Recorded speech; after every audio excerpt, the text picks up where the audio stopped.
So the royal wedding between Kate Middleton and Prince William of England happened in late April, April 29th to be specific. And from what we could see here in America, it was a beautiful ceremony and Kate Middleton looked fabulous, as well as Prince William and his family. I think the royal wedding was a great morale booster for England and a reassurance of the royal family's presence still in the country, because they rely so much on the parliament and the royal family is sort of just a symbol of their history. It was a really huge event and I know everyone in England was so happy that day.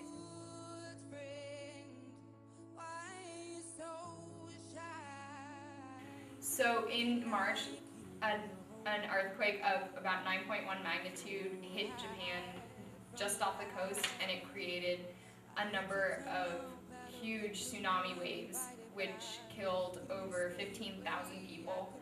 And it also caused a number of nuclear accidents, and so a lot of residents around a nuclear plant in Fukushima had to be evacuated for it. And this was a huge tragedy and something that no one will be forgetting anytime soon.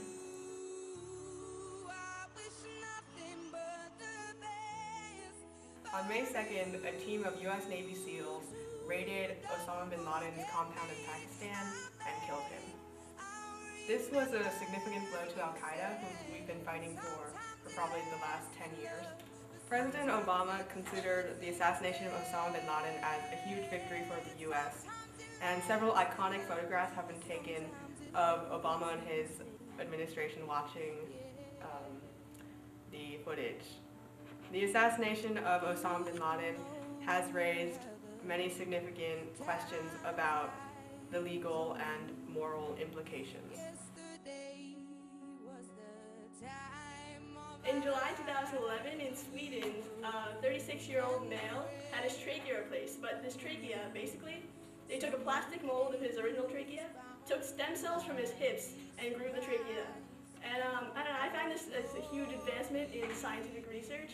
The fact that we are able to now make this one trachea, that means we can probably go on to make organs and perhaps replace limbs and appendages. I find this to be a huge advancement in scientific research. The fact that we are able to make a synthetic trachea, maybe we could go on to make organs and maybe appendages and perhaps make the world a little better.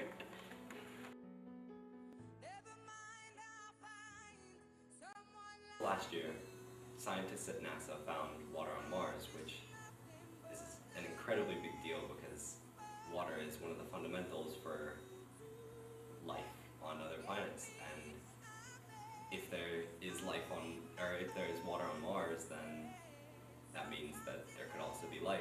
And that's groundbreaking because right now, as we know, there is no life on other planets besides us.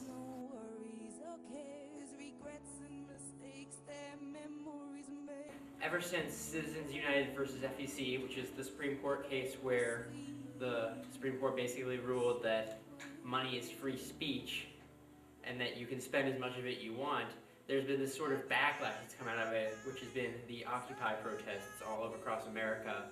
The reason that the Occupy protests are important is because we're starting to see the system becoming skewered towards a very small percentage of the population, not necessarily the 1%, even maybe the 10%, who hold a disproportionate amount of the wealth and power and influence in our society.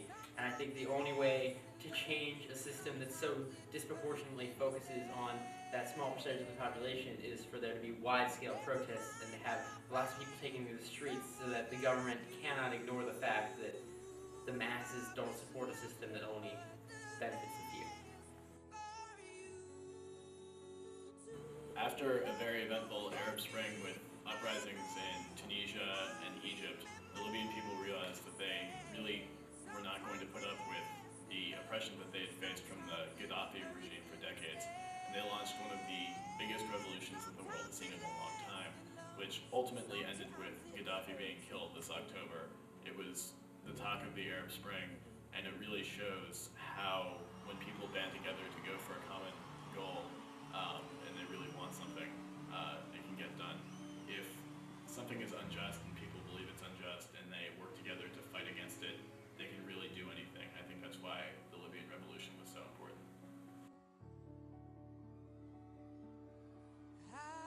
Okay, so Kim Jong-il died last December, and obviously the situation in North Korea is obviously now very confusing. We don't really know a lot about his son, and we're not even really sure he's calling the shots now in North Korea.